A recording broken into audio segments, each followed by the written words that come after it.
نحمده ونصلي ونسلم على رسوله الكريم اما بعد فاعوذ بالله من الشيطان الرجيم بسم الله الرحمن الرحيم يا بني آدم قد انزلنا عليكم لباسا يواري سوءتكم وريشا۔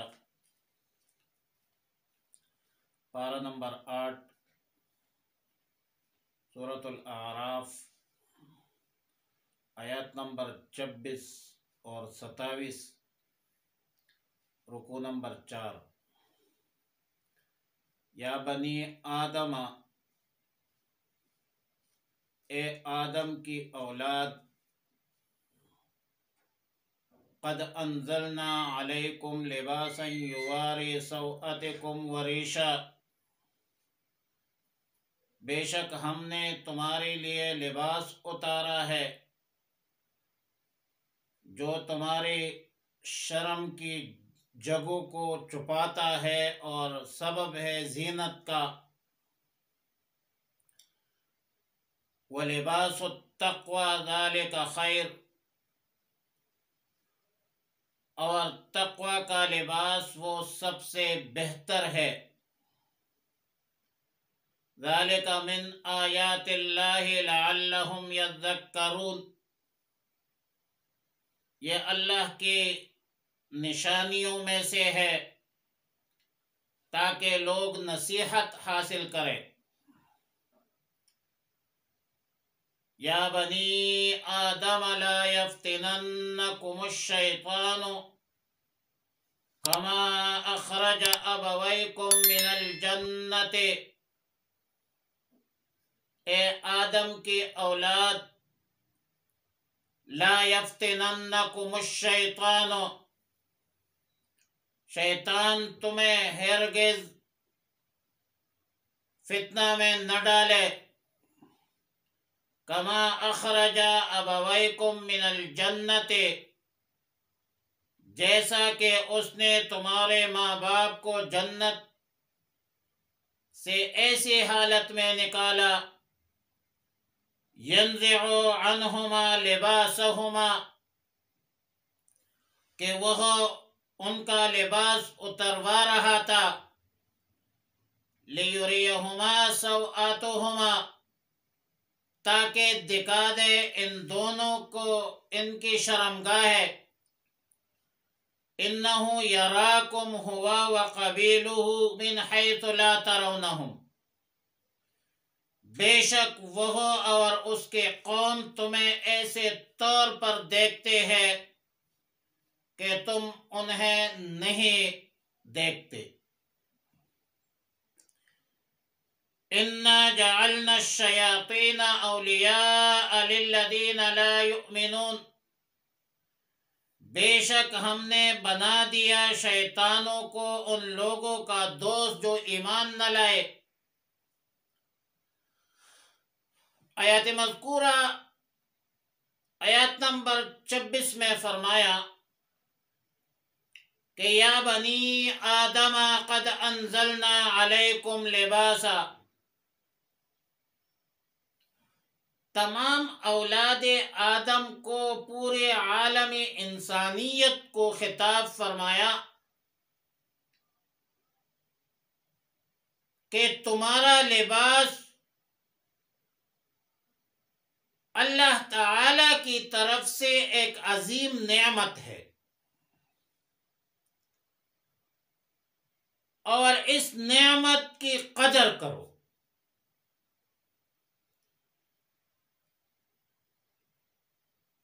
یہاں پر یہ خطاب صرف مسلمانوں کو نہیں بلکہ پوری اولاد آدم کو خطاب ہے، اور اس میں اشارہ ہے اس طرف کہ ستر پوشی انسان کی فطری خواہش اور فطری ضرورت ہے۔ ہر انسان بلا رنگ و نسل، بغیر مسلک و مشرب و مذہب کے بغیر کسی امتیاز کے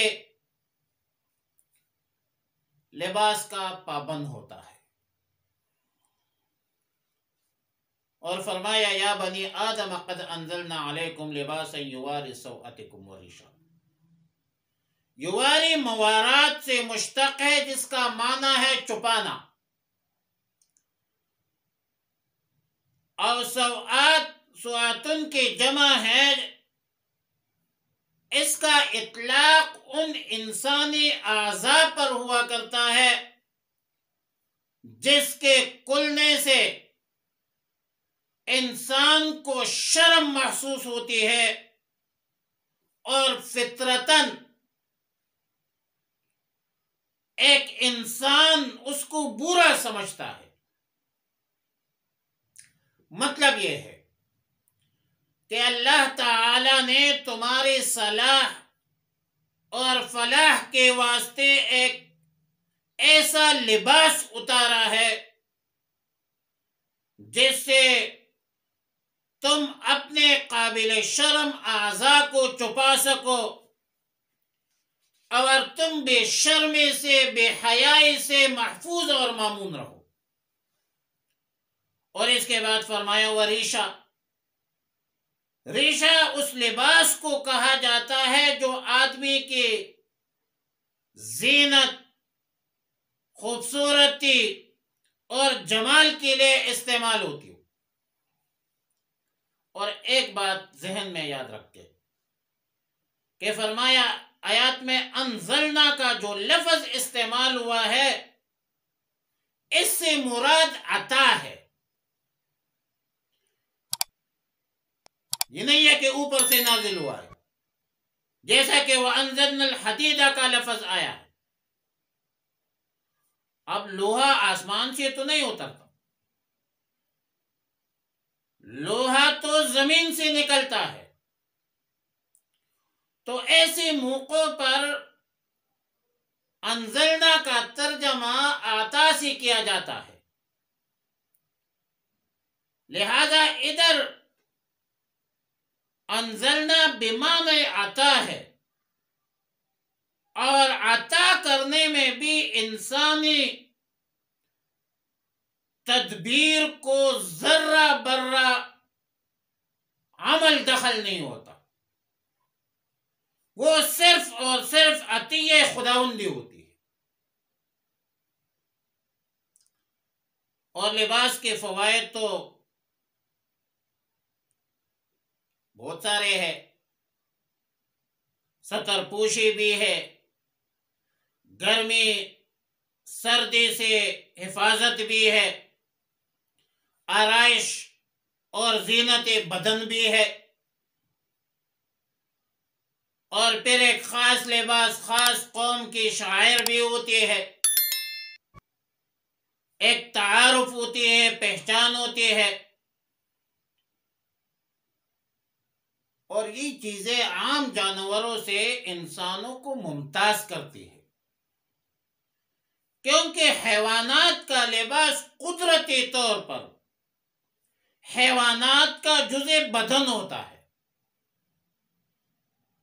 گرمی سردی سے ضرور حفاظت کرتی ہے، لیکن اس قدرتی لباس میں ستر پوشی کا عنصر شامل نہیں ہوتا۔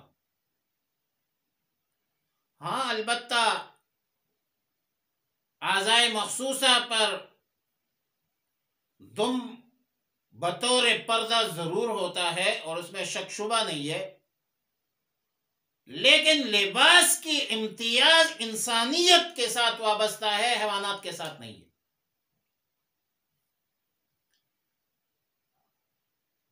اور اگرچہ آج تو مغرب نے جانوروں کو لباس پہنا دیا اور خود اپنا لباس کم کر دیا، بہرحال حضرت آدم علیہ السلام، حضرت حوا علیہ السلام کے واقعہ میں جو شیطانی حربہ استعمال ہوا ہے، جو شیطانی طور طریقہ استعمال ہوا ہے، جو شیطانی چال استعمال ہوا ہے، وہ بے لباسی تھی۔ لہذا بے حیائی، بے لباسی یہ شیطان کا حربہ ہے، یہ شر فساد کا ذریعہ ہے، اور یہ بے لباسی ایک انسان پر شیطان کا پہلا حملہ ہوا تھا، اور آج بھی شیطان اپنے انسان نما شاگردوں کے ذریعے جب انسانوں کو گمراہ کرتے ہیں تو برہنہ یا نیم برہنہ کر کے گلیوں میں، سڑکوں پر گھماتے پھراتے ہیں، اور بہت افسوس کے ساتھ کہنا پڑتا ہے کہ اس بے حیائی، اس بے پردگی کا نام ان لوگوں نے ترقی رکھا ہے، اور اپنے آپ کو ترقی یافتہ کہتے ہیں۔ اگر بے لباسی، بے پردگی، بے حیائی، برہنہ ہونا، نیم برہنہ ہونا یہ ترقی ہے تو بندر سب سے زیادہ ترقی یافتہ ہے۔ شریعت مطہرہ جو ایک انسان کی صلاح اور فلاح کی ضامن ہے، کفیل ہے، شریعت نے سب سے پہلے ستر پوشی کو فرض قرار دیا، یہ عبادات بعد میں ہے۔ اور سیدنا عمر فاروق رضی اللہ تعالی عنہ سے روایت ہے کہ رسول اللہ صلی اللہ علیہ وسلم نے فرمایا کہ جب کوئی شخص نیا لباس پہنے تو لباس پہنتے وقت یہ دعا پڑھے: الحمدللہ الذی کسانی ما اواری به عورتی و اتجمل به فی حیاتی، یعنی تمام تعریفیں اس ذات کے لیے ہے جس نے مجھے لباس دیا، جس کے ذریعہ میں اپنے ستر کا پردہ کروں اور زینت بھی حاصل کروں۔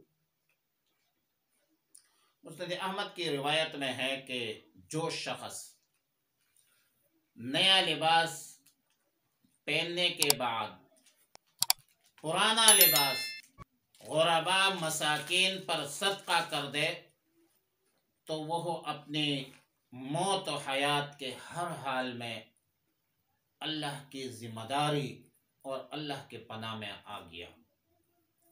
لہذا جب نئے کپڑے پہنتے ہو تو جو پرانے کپڑے ہیں وہ غریبوں، یتیموں، مسکینوں، بے بسوں، بے کسوں کو دیا کرو۔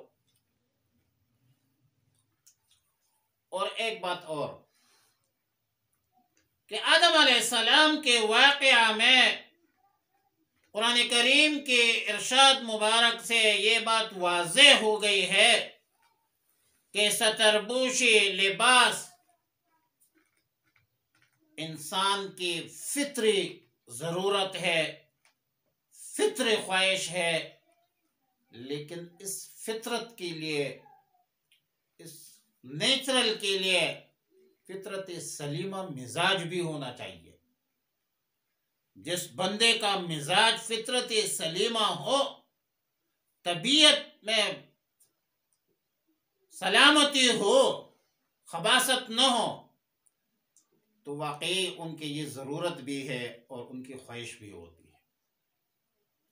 وَلِبَاسُ التَّقْوَى خَيْرٌ وَلِبَاسُ التَّقْوَى ذَلِكَ خَيْرٌ۔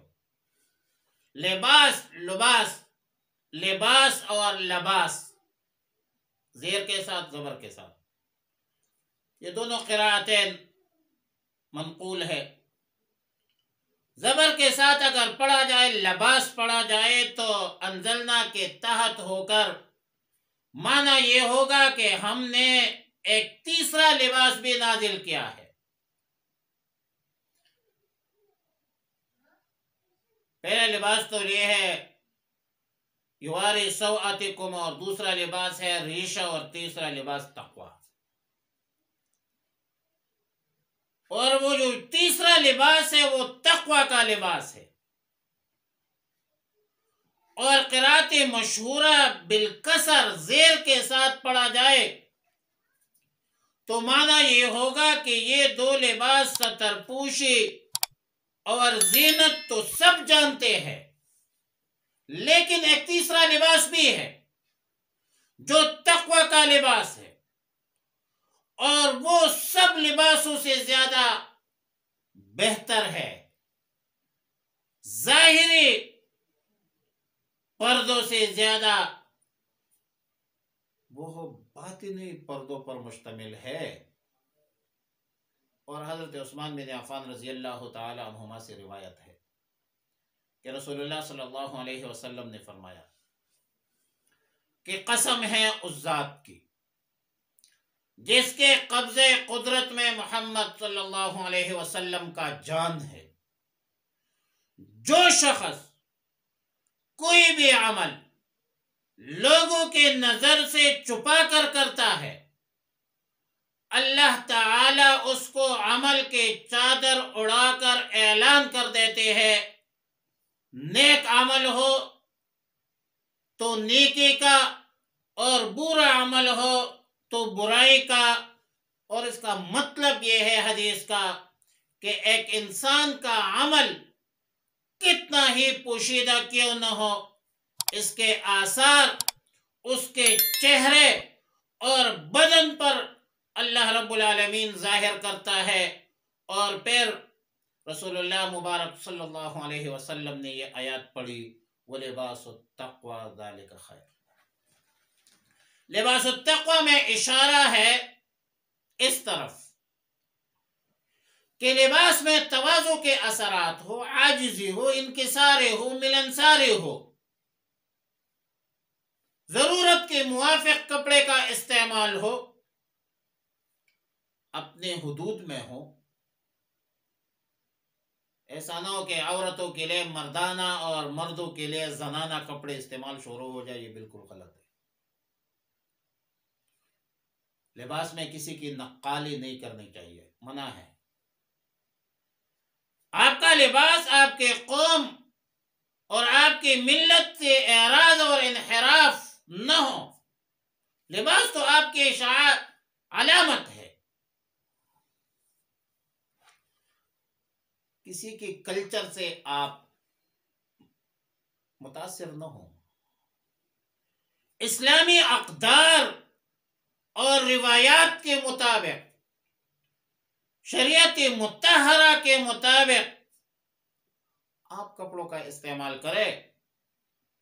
غیر اقوام کی تقلید اور غیر اقوام کی تہذیب سے آپ بالکل متاثر نہ ہو. یہ ایمانی علامت ہے، یہ مسلمان کی شان ہے. اور آیت نمبر 27 میں فرمایا کہ اے اولاد آدم، شیطان تم کو نہ بہکائے جیسا کہ اس نے نکال دیا تھا تمہارے باپ کو، تمہارے ماں باپ کو. لہذا ہر حال میں اور ہر کام میں شیطان کے مکر و فریب اور شیطانی فتنوں سے اپنے آپ کو محفوظ رکھو. بے حیائی سے گریز کرو، پرہیز کرو. انہو یراکم ہوا وقبیلہ من حیث لا ترون. قبیل کا معنی ہے جماعت، جتہ، قبیلہ، فرقہ. مطلب یہ ہے کہ شیطان تمہارا ایسا دشمن ہے کہ وہ اور اس کے رفیق کار تم کو دیکھتے ہیں لیکن تم شیطان کو نہیں دیکھتے. اور اس وجہ سے شیطان کی جو مکر و فریب ہے، اسی وجہ سے جو تم پر زیادہ چلتا ہے اس کا، اور چلنے کے امکانات زیادہ ہے. البتہ بعض آیاتوں میں ہے، قرآن کریم کے ایک آیت ہے ان کید الشیطان کان ضعیفا، شیطان کا جال کمزور ہے.